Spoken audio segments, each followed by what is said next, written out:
track-wired Arkansas Grand Prix. I'm Paul Swangard, spending a little bit of Friday night with you. We'll be joining you on NBC tomorrow from Randall's Island in New York at Icon Stadium for the USATF New York Grand Prix. It is not 88 degrees in New York.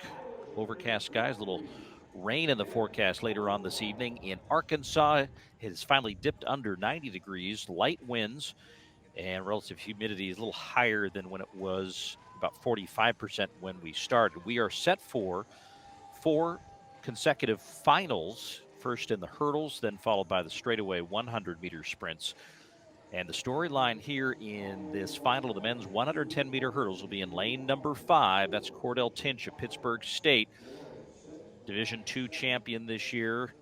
A couple of wind-aided efforts under 13 seconds that has wowed everybody and added some intrigue to an already deep field of American hurdlers. You think about the reigning world champion in Grant Holloway. Thank goodness he has a wild card berth to Budapest this year. That means 4 American men will qualify for the World Championship. But Devin Allen is back from his football days in Philadelphia. You've got Trey Cunningham. He's racing in New York tomorrow. Daniel Roberts, a host of others.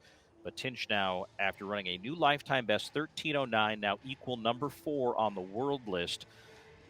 And if you haven't gotten a chance to read his backstory, it's a pretty phenomenal one when you think of that. Just a year ago, he was a cell phone salesman and got encouraged and recruited to get back onto the track.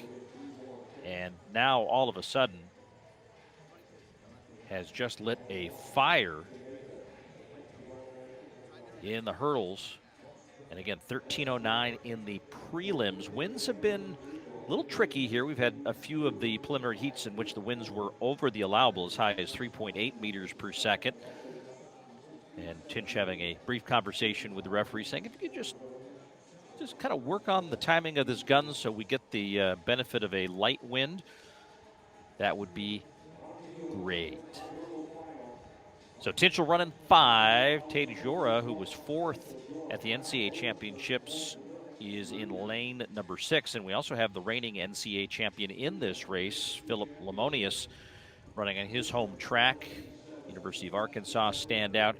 He will get the draw in lane number 3.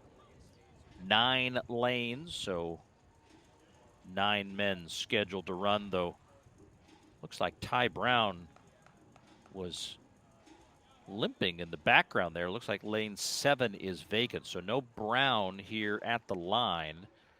Tinch in 5. Took him about 4 or 5 hurdles to get going, but the back end of his race was just a dramatic change of momentum and took control of his heat again in 13:09 as we wait to see what he does here, as they'll call them up. And also noting, it looks like Lemonius, the NCAA champion, is also out.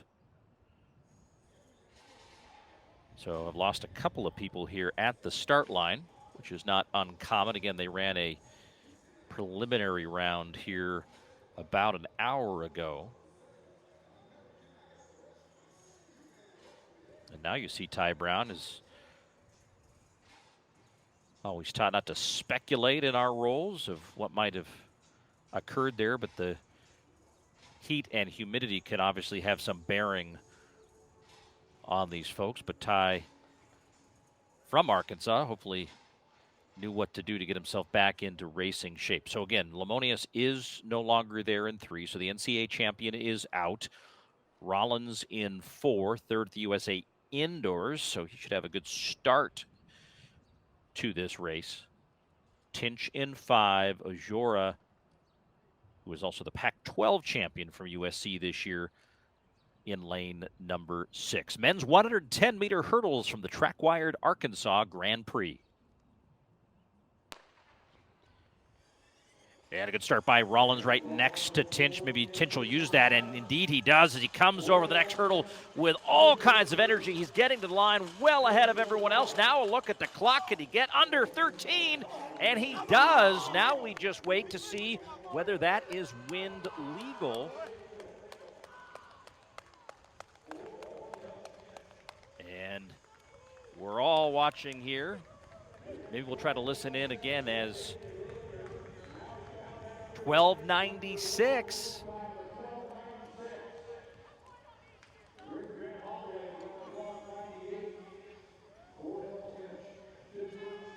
As we look back at the replay again, and again, I'm just not wanting to confirm this until I have the result. We're still waiting for it to pop up on ours. Now 1296, wind legal, 1.3 meters per second. And look at that back end effort by Tinch here. And boy, oh boy, does that add some complexity and some intrigue to the U.S. Championships in just a couple of weeks' time. Again, 4 U.S. men will get there, and we have a new member of the sub-13 club in the United States, and that is Cordell Tinch, 1296.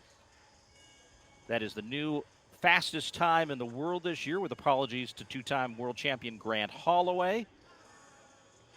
And 1296 gets you into the top 20 all time. And number 11, it would appear, performer in U.S. history.